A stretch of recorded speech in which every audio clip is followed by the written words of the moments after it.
recent history was very, very bitter. Our country went through genocide against the Tutsi. And what makes it even bitter, the genocide was planned and executed by Rwandans. But you know, a neighbor killing a neighbor, a husband killing a wife, a mother killing her own children because they are from different ethnic groups. This one is something which is unimaginable. So this is the whole ideology of Rwanda Patriotic Front. So once they stopped the genocide, immediately the first thing they did is to call all Rwandans from all walks of life to reunite. That we shall not allow it to happen again. I bet some of you already know the country of Rwanda. It is one of the countries lies in East Africa. Now, Rwanda has opened its embassy in Jakarta on June, and as one of Indonesia's closest friends in Africa, the two leaders decided just to build an embassy in Indonesia, especially in Jakarta. Now, I am here with Sheikh Abdul Karim Harilimana, the ambassador of Rwanda for Indonesia. Welcome to our studio and welcome to Indonesia, sir. How do you feel about Indonesia so far?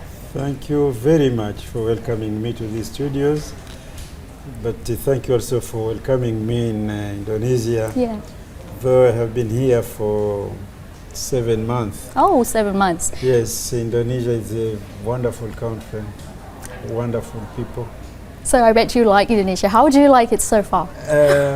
Number one, I like the people because the people of Indonesia are wonderful. The people of Indonesia are very kind. The people of Indonesia are very generous. The people of Indonesia are very intelligent. The people of Indonesia, I can say that they are just very, very good. Okay. I cannot compare them to,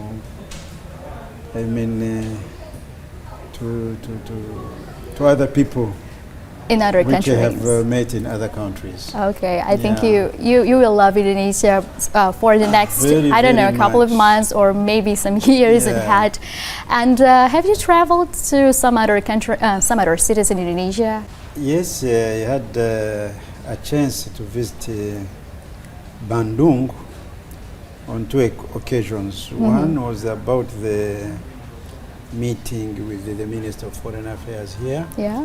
And all diplomats. And number 2 was about my embassy's journey to Bandung again to meet some people in bilateral cooperation interests. Yes. Yeah. Okay. Yeah. I think you're quite busy as a new ambassador here in Indonesia. I know it's tight schedule. But I think you really need to go somewhere else, probably to Bali, to take some holidays. Have you ever thought about it before? Done a tour around the city. Sometimes when I go for official meetings, sometimes I just walk around with my family. Oh. To see different parts like the Chinatown. Chinatown, yes. Yes, I went to the harbor another time. But I usually also every Sunday go for a walk. Car-free day. Oh, for a car-free day. Yes, I walk. Do you also run? Do you also run over there? I just walk. Just walk. Age running is not that easy. So I do 8 to 10 kilometers. 10 kilometers every Sunday. Oh, and every Saturday I go to the GBK Stadium also, do 8 to 9 kilometers, together with my family, of course. Okay. Yeah. Have you tried any Indonesian food so far, and do you have any preferences? There are these beautiful restaurants called Garuda. Garuda. I'm told that they are specialized in Sumatra food. Padang food. Yes. Do you like it? Which one do you like? Yes, and sometimes I even invite a friend to meet there. But I've been also to other places, and what is amazing is that rice here is the major food for Indonesians. They even eat it in the morning, like breakfast, which is different from my country. Rice, we think that is a heavy meal, Yes. which can be taken at In lunch and maybe yes. at dinner, but not at the breakfast. So, Rice in Indonesia is everywhere and any time. oh, okay. And I think they can turn it into so many things, including bread, including dough, nuts, including so on and so forth. So, So what are some differences between Indonesia and Rwanda in terms of food or traditional, something like that? Well, it depends on the regions in Rwanda, because the rural areas, the preferred food is potatoes. Potatoes. The so-called Irish potatoes. You find also green banana. Oh. You find cassava flour, Okay. from which they make some kind of pasta. And of course, meat. Meat. Especially beef, sometimes mutton, and so on and so forth. In towns and cities, because they are somehow cosmopolitan, you find everything you want there. Okay. Do you also eat rice? Yes, that is why in some areas in Kigali you can find Indonesian restaurant. Okay. Where you will find the We're quite similar Indonesian when it comes to recipes, taste. yeah. Okay. Anyway, so congratulations on the opening of the Rwandan embassy in Indonesia. Thank you very much. I know it's quite intense when it comes to the conversations back in 2023 until 2024. A year has passed and now you have your office here in Indonesia. I wonder about the process. How was the process to finally inaugurate the Rwandan embassy in Jakarta? First of all, there is this history. The Indonesia-Rwanda bilateral relations are somehow long, but Indonesia was covered under our embassy in Singapore for several years. But when our two principals met in Bali in 2022 during the G20 summit, they met bilaterally, tete-a-tete, and they agreed that Rwanda opens the office in Jakarta. And immediately, my president, when he arrived in Kigali, in the beginning of year 2023, he appointed me to come here as the first ambassador of Rwanda based in Jakarta. And now, at the opening of the embassy, there is this process which is quite long process, known as diplomatic. Number one, you are appointed by the country there. They inform the host country. Here, their way of doing things. It took almost 6 to 7 months. Then they agreed that I may come, and immediately after, of course, the announcement that they have agreed that Abdul Karim Halimana comes as the ambassador of Rwanda to Jakarta, I think after a week or so, I came to Jakarta. Okay. There are some other processes also which you go through the Ministry of Foreign Affairs, Kemlu here, until when you present your credentials to the country. So that is the process. The process. Yeah, we invited our Indonesian friends. Yeah. We invited our colleagues from the diplomatic corps, and of course the Minister of Foreign Affairs. Yes. So openly it was launched, and now our address is known to Indonesians and to whoever wants to visit our offices for any kind of services which we can offer. Yeah. I hope we can work along together for the next years and to be successful in what area that we're working in. We know that Indonesia and Rwanda is planning to broaden the cooperations when it comes to economic cooperations, which encompasses agriculture, energy, mining, industry, trade, and also there is this digital cooperation, something like that.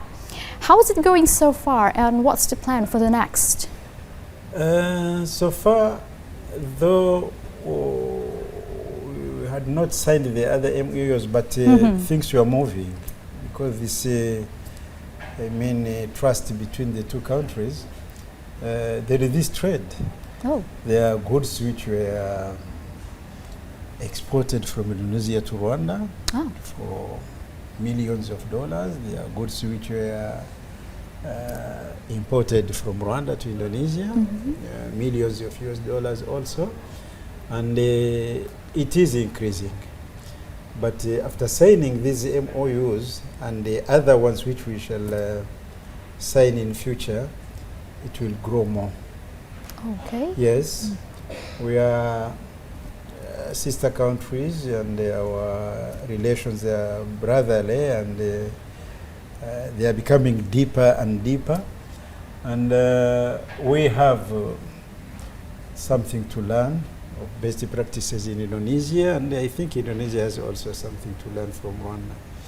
So I can say that even yesterday we were meeting people from Kadin. Kenny.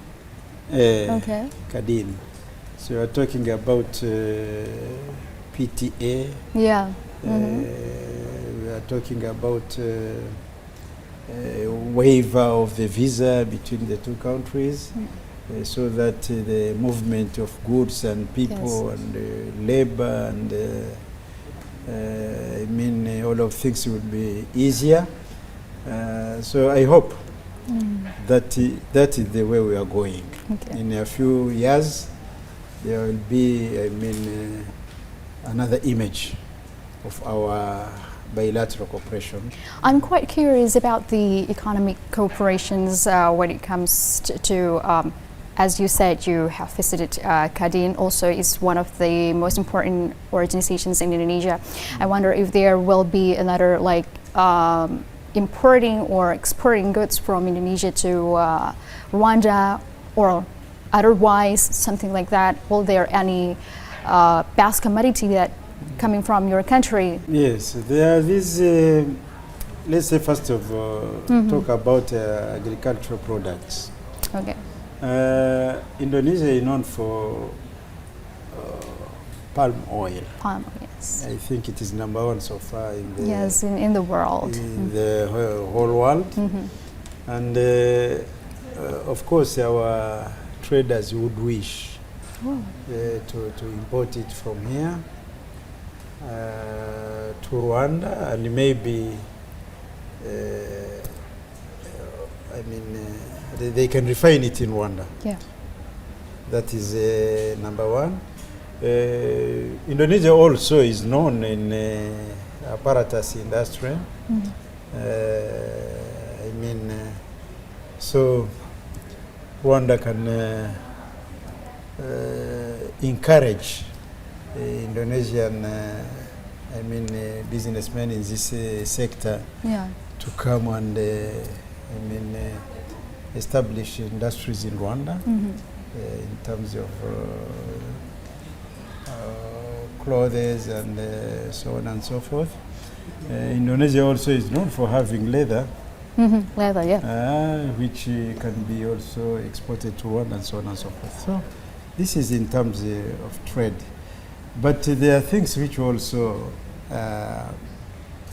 known in Rwanda which may be different from those which we know in Indonesia, which can attract Indonesians to go and invest in Rwanda. What is that?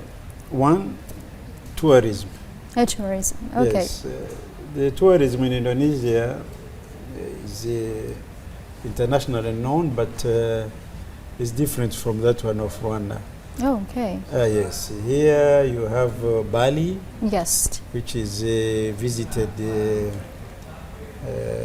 a lot. You have that place where we have this Komodo Island. Yes. And maybe there are people also who love to visit islands. So you have also some,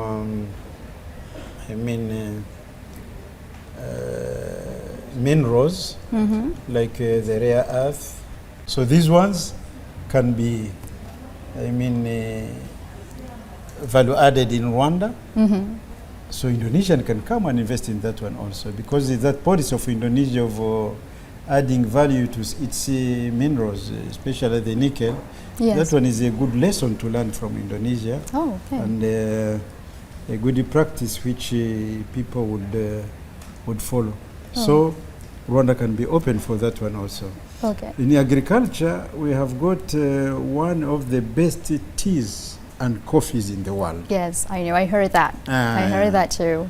So it is good also to invest in that one. We can invest in education, we can invest in industry. Talking about history, if we look at the history back in the 90s, almost 29 years ago, Rwanda was once in the international spotlight because of the tribal conflict back in that moment.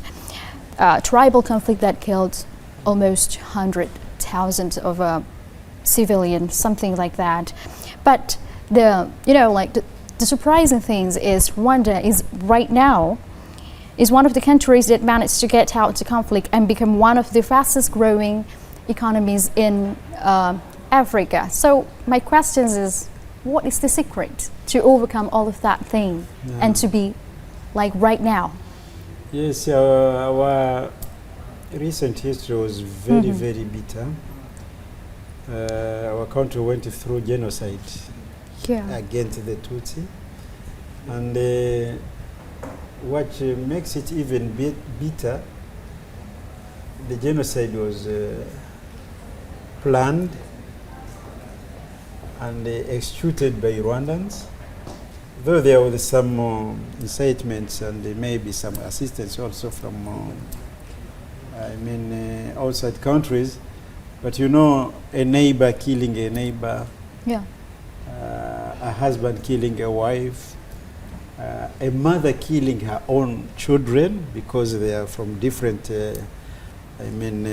ethnic groups. This one is something which is unimaginable.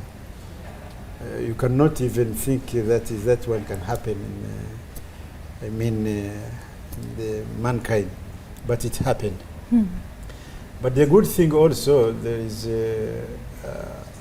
are some Rwandans also who, when they saw that the genocide is just at the doors and starting to unfold, they took a decision to stop it. Because the world, especially the so-called international community, including the UN and big countries, they are just watching and asking themselves what is happening in that small country, that African country. Maybe it is the ordinary behaviors of our Africans who are primitive and who are killing each other. So these Rwandans took a decision to stop the genocide. And this is the Rwanda Patriotic Front, which had an armed wing they called the Rwanda Patriotic Army.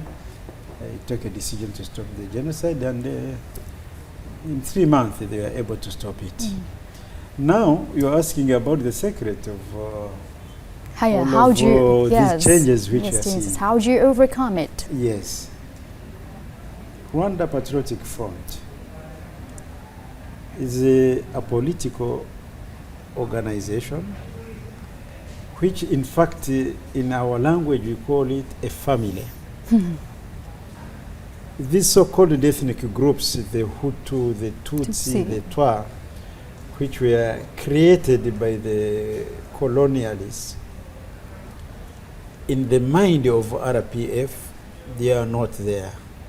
We are one people. We are brothers and sisters. We are parents and our children and our grandchildren, so we are a family. Any problem which can happen, we can solve it as a family.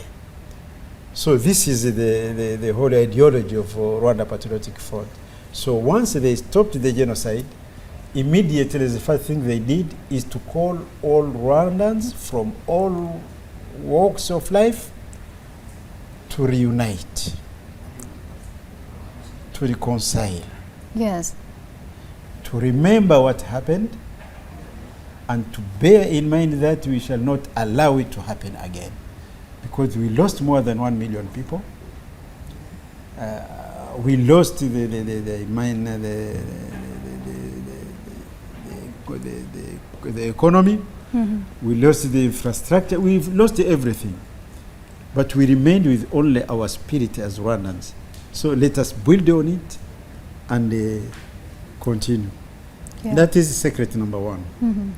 Secret number two, we learned during the genocide that you need to depend on yourself. Because if you want to wait for assistance, it may come very late. That is number Or it one. will never come. Yes, or it will never come.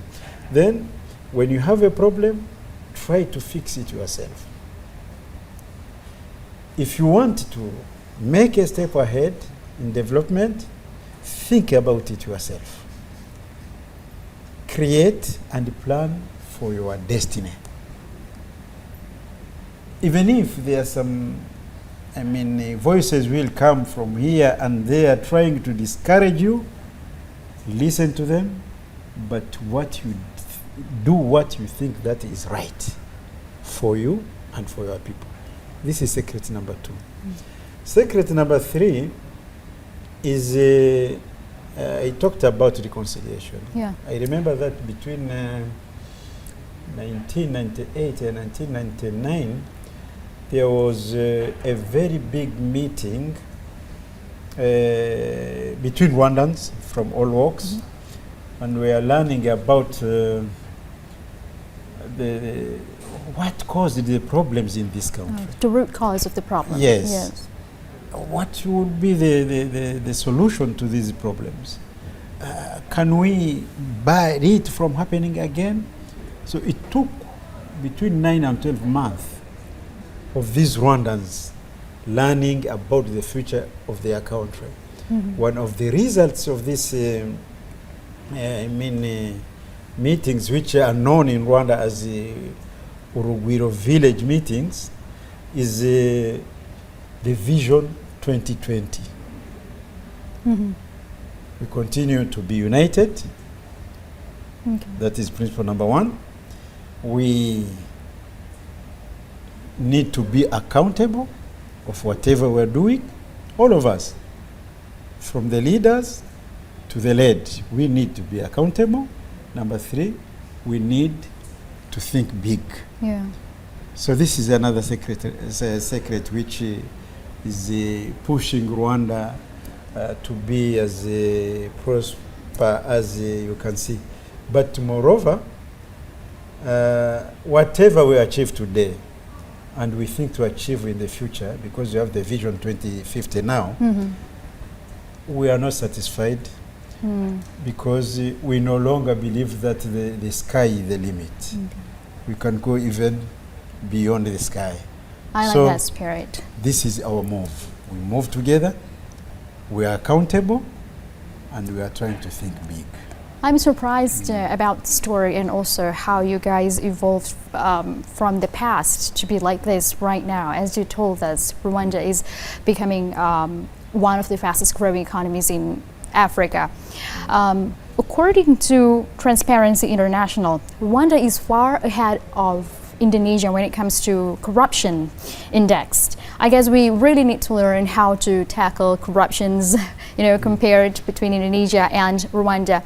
I wonder, how do you guys tackle corruptions in your countries? Again, what's the secret? Of course, we talked about being accountable. Okay. If you look into the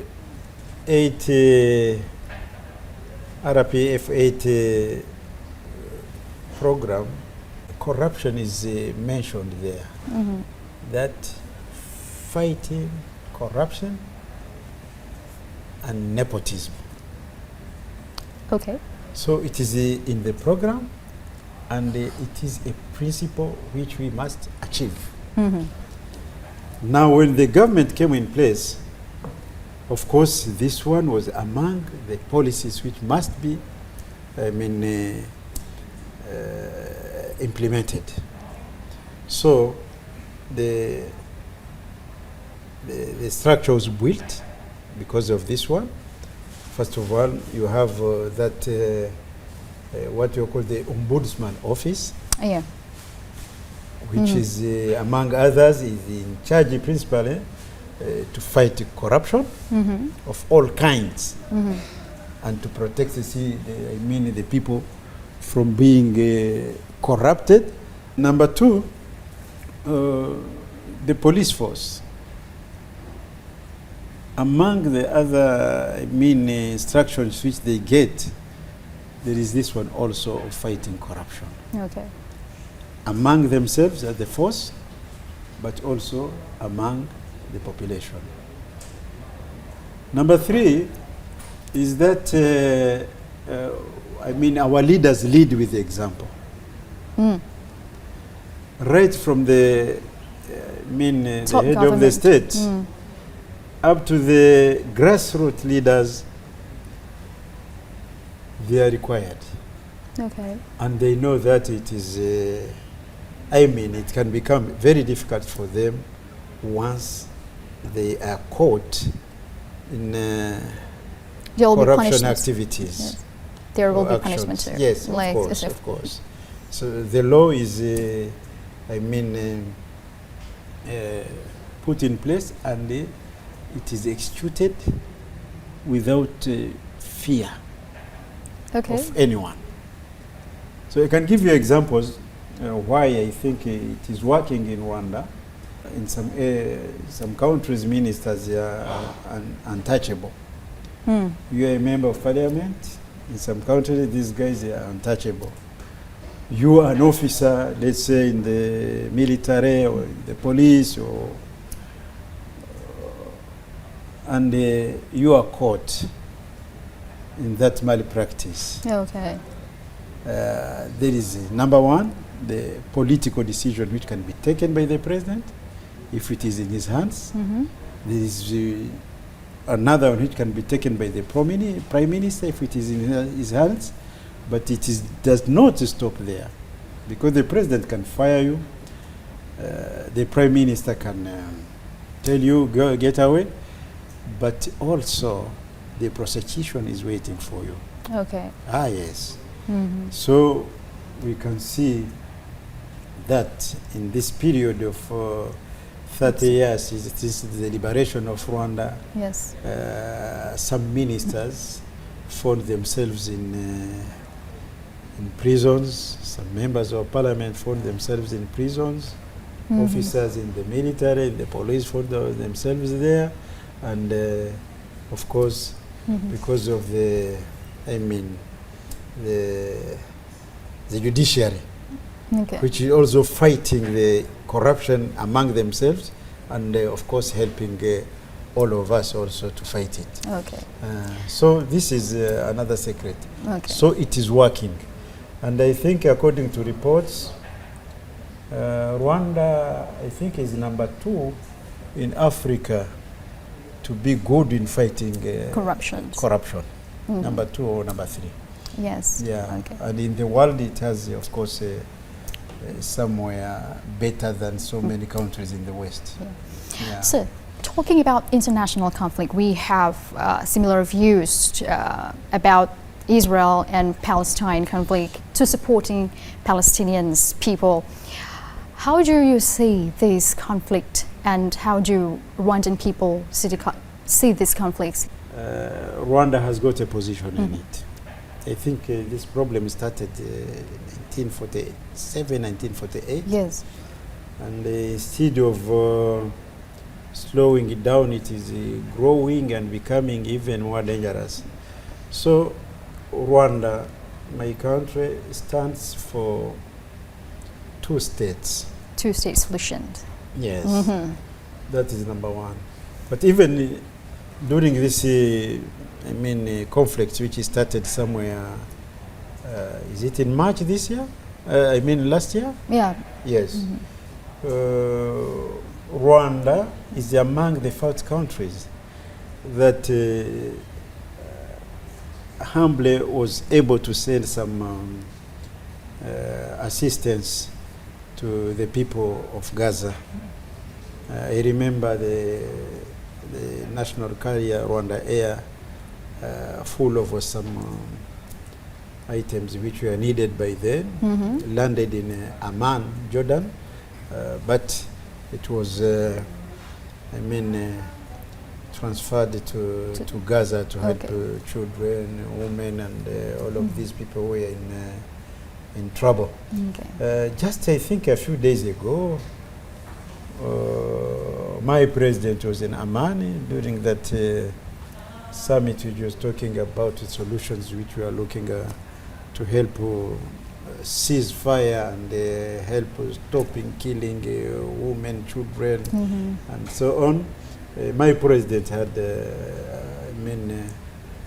very nice speech which was full of solutions. I remember among other good things which he said that we were talking about people's lives. So when we are talking about people's lives, we need to be kind, we need to be wise, we need to be fast, and we need to look for the cause of these problems and look for the solution which will be durable. Okay. Yes. Yeah. Well, so here is the fun part of this conversation. So I would like to ask some questions to you. It's a silly one. Beach or mountain? I beg your pardon? Beach or mountain? Beach or mountain? Beach? Ah, okay. Oh, beach or mountain? Or mountain. I'm a man from the mountains. From the mountain. Okay. Yes. Tea or coffee? Coffee. Coffee. I know it. Your favorite activities to do when you are in your free time? Walking. Walking. And do you have any Indonesian food so far? Just pick one or two Indonesian food that you really like. Red sniper fish. Red sniper fish. Is there anything else? And that brown rice. Brown rice. It's really nice to know you and to know the story about the conflict in Rwanda back in the 90s and how do you see Indonesian so far. I really wish that you like my country and we can work along together in the future. Thank you so much for coming to our studio and thank you for being present in Indonesia. Thank you, sir. Thank you very much for inviting us and looking forward to come back again. Yes. To give you more information because in Rwanda now we are in election fever. Yeah. We are in campaigns and we hope to vote here in Indonesia on 14th as Rwanda's in foreign countries. Yes. And in Rwanda on 15th July. Okay. Thank you very much. Thank you very much too. Everything goes well with you and your government in Indonesia. Thank you for watching our interviews. Don't forget to subscribe, like and comment our YouTube channel. I'm Gracia Bear. Goodbye.